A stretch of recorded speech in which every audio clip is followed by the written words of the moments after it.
ನಮಸ್ಕಾರ ಸ್ನೇಹಿತರೆ, ಗೃಹಲಕ್ಷ್ಮಿ ಯೋಜನೆಯ 2 ಕಂತುಗಳಾದರೂ ಬಿಡುಗಡೆ ಆಗ್ತಾ ಇದೆ. ಹೌದು ಸ್ನೇಹಿತರೆ, 23ನೇ ಕಂತಿನ ಹಣ ಆಗಸ್ಟ್ ತಿಂಗಳ ಅಂತ ಕರಿತೀವಿ. ಇನ್ನು ಸೆಪ್ಟೆಂಬರ್ ತಿಂಗಳ ಹಣ 24ನೇ ಕಂತಿನ ಹಣ, ಜೊತೆಗೆ 25ನೇ ಕಂತಿನ ಹಣ ಯಾವುದಪ್ಪ ಅಂದರೆ ಅಕ್ಟೋಬರ್ ತಿಂಗಳ ಹಣ ಕೂಡ ಮುಗಿದೋಗಿದೆ. ಹಾಗಾಗಿ ಸರ್ಕಾರ 3 ತಿಂಗಳ ಹಣ 6,000 ದುಡ್ಡು ಕೊಡಬೇಕಾಗಿದೆ. ಇದರ ಪೈಕಿ ನಾವು ಸದ್ಯಕ್ಕೆ 2 ತಿಂಗಳ ಹಣವನ್ನಾದರೂ ಕೊಡ್ತಾ ಇದ್ದೀವಿ. ಸುಮಾರು 5,000 ಕೋಟಿ ಹಣವನ್ನು ಈಗಾಗಲೇ ಮಹಿಳಾ ಮತ್ತು ಮಕ್ಕಳ ಕಲ್ಯಾಣ ಇಲಾಖೆಗೆ ಹಣಕಾಸು ಇಲಾಖೆಯಿಂದ ಬಿಡುಗಡೆ ಮಾಡಿಕೊಂಡಾಗಿದೆ. ಸೊ ಹಾಗಾದರೆ ಬನ್ನಿ ಸ್ನೇಹಿತರೆ, ಗೃಹಲಕ್ಷ್ಮಿ ಯೋಜನೆಯಲ್ಲಿ 23ನೇ ಕಂತಿನ ಹಣ ಯಾವ ಯಾವ ಜಿಲ್ಲೆಗಳಲ್ಲಿ ಫಲಾನುಭವಿಗಳಿಗೆ ಬರ್ತಾ ಇದೆ, 24ನೇ ಕಂತಿನ ಹಣ ಯಾವಾಗಿನಿಂದ ಬಿಡುಗಡೆ ಆಗ್ತಾ ಇದೆ, 25ನೇ ಕಂತಿನ ಹಣದ ಬಗ್ಗೆನೂ ಕೂಡ ಮಾಹಿತಿಯನ್ನು ತಿಳಿಯೋಣ. ಜೊತೆಗೆ ಇಂಪಾರ್ಟೆಂಟ್ ಏನಪ್ಪ ಅಂದರೆ ಇಂತಹ ಮಹಿಳೆಯರಿಗೆ ಮಾತ್ರ ದುಡ್ಡು ಜಮಾ ಆಗುತ್ತೆ ಅನ್ನುವಂತಹ ಮಾಹಿತಿ ಸಿಕ್ಕಿದೆ. ಇನ್ನು ನಿಮ್ಮ ಹತ್ರ BPL ಮತ್ತು APL ರೇಷನ್ ಕಾರ್ಡ್ ಇದ್ದಿದ್ದೆ ಆದರೆ ನೀವು ಈ ಒಂದು ವಿಡಿಯೋನ ಆದಷ್ಟು ಕೊನೆವರೆಗೂ ವಾಚ್ ಮಾಡಲಿಕ್ಕೆ ಪ್ರಯತ್ನ ಮಾಡಿ. ಚಾನಲ್ಗೆ ಸಬ್ಸ್ಕ್ರೈಬ್ ಮಾಡಿಲ್ಲ ಅಂದರೆ ಇದೇ ರೀತಿ ಲೇಟೆಸ್ಟ್ ಆದಂತಹ ಅಪ್ಡೇಟನ್ನು ಕೊಡ್ತಾ ಇರ್ತೀವಿ.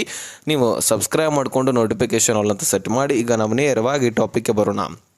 ಸ್ನೇಹಿತರೆ, ಎಂತಹ ಮಹಿಳೆಯರಿಗೆ ದುಡ್ಡು ಬರುತ್ತೆ, ಅದೇ ರೀತಿಯಾಗಿ ಯಾವ ಯಾವ ಜಿಲ್ಲೆಗಳಿಗೆ ದುಡ್ಡು ಬರ್ತಾ ಇದೆ, ಇದರ ನಾವು ಮಾಹಿತಿಯನ್ನು ತಿಳ್ಕೊಳ್ಳೋದಾದರೆ ಸ್ನೇಹಿತರೆ, ಗೃಹಲಕ್ಷ್ಮಿ ಯೋಜನೆಯಲ್ಲಿ ಸಾಕಷ್ಟು ಬದಲಾವಣೆಗಳನ್ನು ನೀವು ನೋಡ್ತಾನೆ ಇದ್ದೀರಿ. ಪ್ರತಿಯೊಂದು ಕಂತಿನಲ್ಲಿ ಒಂದಲ್ಲ ಒಂದು ಬದಲಾವಣೆ. ಹೌದು, ಹೊಸದೇನಲ್ಲ ಇದು, ನಮಗಂತರೂ ಇದನ್ನು ನೋಡಿ ನೋಡಿ ಸಾಕಾಗ್ಬಿಟ್ಟಿದೆ. ಪ್ರತಿಯೊಂದು ಕಂತಿನಲ್ಲಿ ಬದಲಾವಣೆಗಳು. ಒಟ್ಟಾರೆಯಾಗಿ ಸರ್ಕಾರದ ದುಡ್ಡು ಸರ್ಕಾರಕ್ಕೇ ಉಳಿಬೇಕು. ಬೆಲೆಗಳು ಏರಿಕೆ ಆಗಿದ್ದಾವೆ. ಅದರಲ್ಲಿ ಈಗ ರೈತರ ಬಗ್ಗೆ ಒಂದು ಸ್ವಲ್ಪ ಹೇಳೋದಾದರೆ ನಿಮಗೆ ಕಬ್ಬಿನ ಬೆಲೆಯನ್ನು ಕೂಡ ಏರಿಕೆ ಮಾಡಿ ಅಂತ ಈಗ ಕೇಳ್ಕೊಳ್ತಾ ಇದ್ದಾರೆ. ಪ್ರತಿಭಟನೆ ಕೂಡ ಸಾಕಷ್ಟು ಕಡೆ ನಡೀತಾ ಇದೆ. ಹೌದು, ಅದರ ಬಗ್ಗೆ ಕೊನೆಯದಾಗಿ ಒಂದು ಸ್ವಲ್ಪ ಮಾಹಿತಿಯನ್ನು ಚರ್ಚೆ ಮಾಡೋಣ. ಈಗ ಸದ್ಯಕ್ಕೆ ಗೃಹಲಕ್ಷ್ಮಿ ಯೋಜನೆಯಲ್ಲಿ 23ನೇ ಕಂತಿನ ಹಣ ಬಿಡುಗಡೆ ಆಗಿದ್ದು ಕೆಲವೊಂದಿಷ್ಟು ಜಿಲ್ಲೆಗಳಲ್ಲಿ ಟ್ರಯಲ್ ಕೂಡ ನಡೆದಿದೆ. ಯಾವುದೇ ರೀತಿ ತಾಂತ್ರಿಕ ದೋಷಗಳು ಹೇಳಬೇಕಂದ್ರೆ ಕಂಡು ಬಂದಿಲ್ಲ. ನೀವು ಸ್ಪೀಡಾಗಿ ಸರ್ಕಾರ ಯಾವಾಗ ಜಮಾ ಮಾಡುತ್ತೆ ಅಂತ ನಾವು ಕೂಡ ಕಾಯ್ತಾ ಇದ್ದೀವಿ.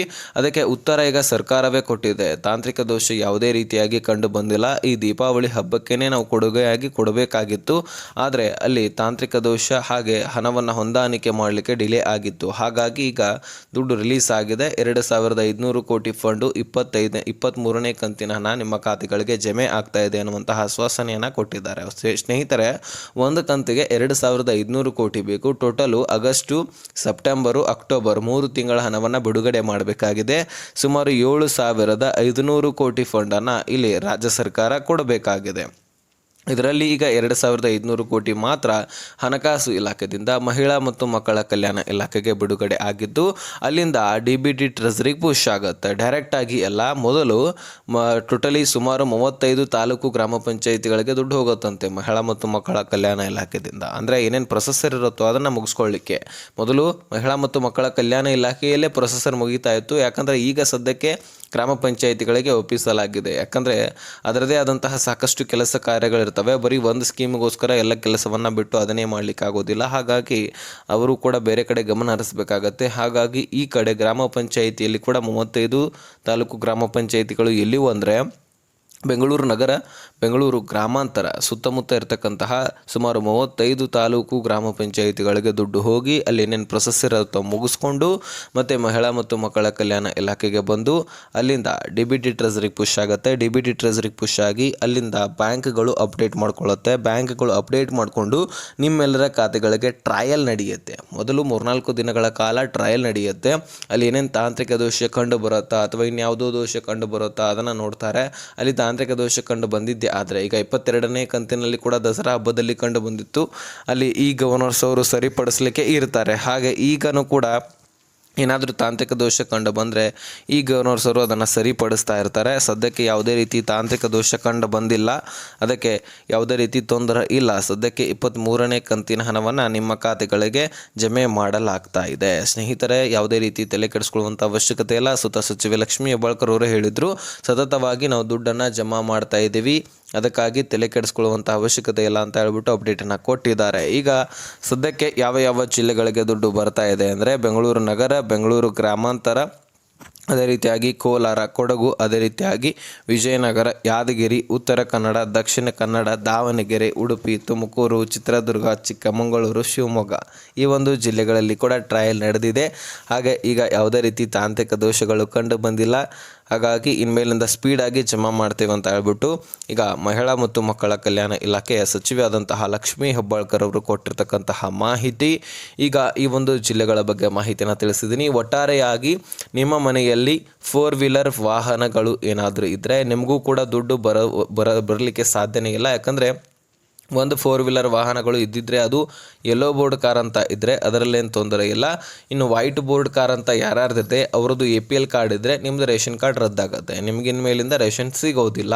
ಇನ್ನು ಅನೇಕ ಕುಟುಂಬಸ್ಥರು ಹೊಲ ಗದ್ದೆಗಳನ್ನು ಖರೀದಿ ಮಾಡಿರ್ತೀರಿ, ಅಂಥವ್ರಿಗೂ ಕೂಡ 3 ಹೆಕ್ಟರ್ಗಿಂತ ಹೆಚ್ಚಿನ ಭೂಮಿ ಏನಾದರೂ ಇದ್ದರೆ BPL ಇದ್ದರೆ APLಗೆ ಕನ್ವರ್ಟ್ ಆಗುತ್ತೆ, APL ಇದ್ದರೆ ರದ್ದಾಗುತ್ತೆ. ಇದು ನಿಮ್ಮ ಗಮನದಲ್ಲಿರಲಿ. ಇನ್ನು ಸರ್ಕಾರಿ ನೌಕರಸ್ಥರು ಯಾರ್ಯಾರಿದ್ದೀರಿ, ಸೊ ನಿಮ್ಮ ಮನೆಯಲ್ಲಿ ಕೂಡ ರೇಷನ್ ಕಾರ್ಡ್ಗಳಿದ್ದರೆ ಅದು ಕೂಡ ರದ್ದಾಗತ್ತೆ. ಹೌದು ಸ್ನೇಹಿತರೆ, ರೇಷನ್ ಕಾರ್ಡ್ಗಳು ಇಲ್ಲಿ ಬರೀ APL ಇದ್ದವ್ರಿಗೆ, ಸರ್ಕಾರಿ ನೌಕರಸ್ಥರು ಇದ್ದವರಿಗೆ APL ಸಿಗುತ್ತೆ, ಅಥವಾ ಒಂದೇ ಕುಟುಂಬದಲ್ಲಿ ಇಬ್ಬಿಬ್ಬರು ಸರ್ಕಾರಿ ನೌಕರಸ್ಥರಿದ್ದರೆ ಅದು ರದ್ದಾಗಿ ಬಿಡುತ್ತೆ. ಹಾಗೆ ಇನ್ನು 1,000 ಚದರ ಮೀಟರ್ಗಿಂತ ಒಂದು ಭೂಮಿ ಏನಾದರೂ ನಿಮ್ಮ ಮನೆ ಏನಾದರೂ ಇದ್ದಿದ್ದೆ ಆದರೆ, ಅಥವಾ ಬಾಡಿಗೆ ಮನೆಗಳನ್ನು ಕೊಟ್ಟಿದ್ದರೆ 2 ಮೀಟರ್ಗಳಿದ್ದರೆ ನಿಮ್ಮ ಒಂದು ರೇಷನ್ ಕಾರ್ಡ್ಗಳು ಕೂಡ ರದ್ದು ಆಗುವಂಥದ್ದು, ಅಥವಾ BPL ಕಾರ್ಡ್ ಅಂತೂ ಸಿಗೋದಿಲ್ಲ, APL ಸಿಕ್ಕರೂ ಸಿಗಬಹುದು. ಓಕೆನಾ. ಸೊ ಈ ರೀತಿ ಹೊಸ ಬದಲಾವಣೆಗಳನ್ನು ತಂದುಬಿಟ್ಟು, ಇನ್ನು GST ಮತ್ತು ಇನ್ಕಮ್ ಟ್ಯಾಕ್ಸ್ ಪೇಯರ್ ಅಂತೂ ನಿಮಗೆ ಗೊತ್ತಿದೆ, ಅಲ್ಲೇನು ಹೆಚ್ಚಾಗಿ ಮಾಹಿತಿ ತಿಳಿಸಬೇಕಾಗಿರುವಂತಹ ಅವಶ್ಯಕತೆ ಇಲ್ಲ. ಸೊ ಹಾಗಾಗಿ ಒಟ್ಟಾರೆಯಾಗಿ ದುಡ್ಡನ್ನು ನಿಮ್ಮ ಖಾತೆಗಳಿಗೆ ಈಗ 23ನೇ ಕಂತಂತರೂ ಜಮಾ ಮಾಡ್ತಾ ಇದ್ದಾರೆ. ಅದರಲ್ಲಿ ಎಲಿಜಿಬಲ್ ಇದ್ದಂಥವರಿಗೆ ಮಾತ್ರ ದುಡ್ಡು ಬರುತ್ತೆ ಅಂತ ಸ್ಪಷ್ಟನೆ ಕೊಟ್ಟಿದ್ದಾರೆ. ಯಾರ್ಯಾರು ಈಗ ಎಲಿಜಿಬಿಲಿಟಿಯನ್ನು ಹೊಂದಿದ್ದೀರಿ ಆದರೂ ಸಹಿತ ದುಡ್ಡು ಬರ್ತಾ ಇಲ್ಲ ಅಂದರೆ ಒಂದು ಸ್ವಲ್ಪ ನಿಮ್ಮ ರೇಷನ್ ಕಾರ್ಡನ್ನು ಚೆಕ್ ಮಾಡ್ಕೊಳ್ಳಿ. ಆಹಾರ ಇಲಾಖೆ ವೆಬ್ಸೈಟ್ನಲ್ಲಿ ಹೋಗಿ ಅಲ್ಲಿ ಏನೇನು ಪ್ರಾಬ್ಲಮ್ ಆಗಿದೆ, ಯಾವ ರೀತಿಯಾಗಿ ನಿಮ್ಮದು BPL ಇದ್ದ APL ಕನ್ವರ್ಟ್ ಆಗಿದೆಯಾ ಅಥವಾ APLನಿಂದ ತೆಗೆದಾಕಿದಾರಾ, ಇದೆಲ್ಲ ಅಲ್ಲಿ ಸಂಶಯಗಳು ಕ್ಲಿಯರ್ ಆಗಿಬಿಡುತ್ತೆ. ನಿಮ್ಮ ಮೊಬೈಲಲ್ಲೇ ಆರಾಮಾಗಿ ಚೆಕ್ ಮಾಡ್ಕೊಳ್ಬಹುದು. ನಿಮಗೆ ಗೊತ್ತಿದ್ದರೆ ಚೆಕ್ ಮಾಡ್ಕೊಳ್ಳಿ, ಅಥವಾ ಕಮೆಂಟ್ನಲ್ಲಿ ಆಹಾರ ಅಂತ ಕಮೆಂಟ್ ಮಾಡಿ. ನಾನು ಈಗಾಗಲೇ ಒಂದು ವಿಡಿಯೋದಲ್ಲಿ ಕೂಡ ಹೇಳಿದ್ದೀನಿ, ನಿಮಗೆ ಇಂಟ್ರೆಸ್ಟ್ ಇದ್ದರೆ ಕಮೆಂಟ್ ಮಾಡ್ಬೋದು. ನಾನು ಮತ್ತೊಂದು ವಿಡಿಯೋದಲ್ಲಿ ಅದರ ಬಗ್ಗೆ ತಿಳಿಸಿಕೊಡುವಂತಹ ಪ್ರಯತ್ನ ಮಾಡ್ತೀನಿ. ಇನ್ನು ರೈತರ ಬಗ್ಗೆನೂ ಕೂಡ ನಾನು ಸ್ವಲ್ಪ ಮಾಹಿತಿಯನ್ನು ಕೊಟ್ಟಿದ್ದೆ. ಇನ್ನು ರೈತರಿಗಂತರೂ ಬೆಲೆ ಏರಿಕೆ ಆಗಬೇಕು. ಕಬ್ಬಿನ ಬೆಲೆ ಎಷ್ಟಂತ ಹೇಳಿಬಿಟ್ಟು ಕಡಿಮೆ ಮಾಡ್ತೀರಿ, ಇನ್ನಾದರೂ 3,500ಕ್ಕೆ ಏರಿಕೆ ಮಾಡಿ ಅಂತ ಹೇಳ್ಬಿಟ್ಟು ಬೇಡಿಕೆಯನ್ನು ಸರ್ಕಾರಕ್ಕೆ ಇಟ್ಟಿದ್ದಾರೆ. ಅನೇಕ ಕಡೆ ಈಗ ಪ್ರತಿಭಟನೆಗಳು ಕೂಡ ನಡೆದಿದ್ವು, ಅದರ ಬಗ್ಗೆ ಸರ್ಕಾರ ಕ್ಯಾರೆ ಅಂದಿಲ್ಲ. ಈಗ ಸದ್ಯಕ್ಕೆ ಹೆಚ್ಚಿನ ಪ್ರಮಾಣದಲ್ಲಿ ಉತ್ತರ ಕರ್ನಾಟಕ ಸೈಡು ಪ್ರತಿಭಟನೆ ಹೆಚ್ಚಾಗಿ ನಡೀತಕ್ಕಂಥದ್ದು. ಹಗಲು ಅಲ್ಲದೆ ರಾತ್ರಿ ಕೂಡ ಪ್ರತಿಭಟನೆ ನಡೀತಾ ಇದೆ. ಸ್ಟ್ರೈಕ್ ಫುಲ್ ಎಲ್ಲ ಕಡೆನೂ ಇದೆ. ಅದರ ಬಗ್ಗೆ ಏನು ಸರ್ಕಾರ ನಿರ್ಧಾರ ಕೈಗೊಳ್ಳುತ್ತೆ ಅದನ್ನು ಕಾಯ್ದು ನೋಡಬೇಕಾಗಿದೆ.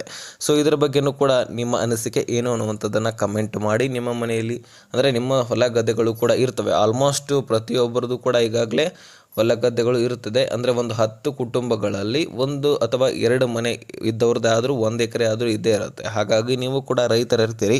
ಸೊ ನಿಮ್ಮ ಅನಿಸಿಕೆ ಏನು ಅನ್ನುವಂಥದ್ದನ್ನು ಇದರ ಬಗ್ಗೆ ಕಮೆಂಟ್ ಮಾಡಿ. ಸರ್ಕಾರ ಆದಷ್ಟು ಬೇಗ ಅದರ ಬಗ್ಗೆ ಗಮನ ಹರಿಸ್ಕೊಂಡು ಏನು ಪರಿಹಾರ ಕೊಡಬೇಕಾಗಿದೆ ಅದರ ಬಗ್ಗೆ ಚರ್ಚೆ ಮಾಡಿ ಅಂತ ನಮ್ಮ ಮನವಿ ಕೂಡ ಇರುತ್ತೆ. ಈ ವಿಷಯವನ್ನು ನಿಮ್ಮ ಮುಂದೆ ಇಟ್ಟಿದ್ದೀನಿ. ಅರ್ಥ ಆಗಿದ್ರೆ ನೆಕ್ಸ್ಟ್ ಮಾಹಿತಿ ವಿಷಯವನ್ನು ಲಿಸನ್ ಕವಾಬಿಡಿ ಫ್ರೆಂಡ್ಸ್.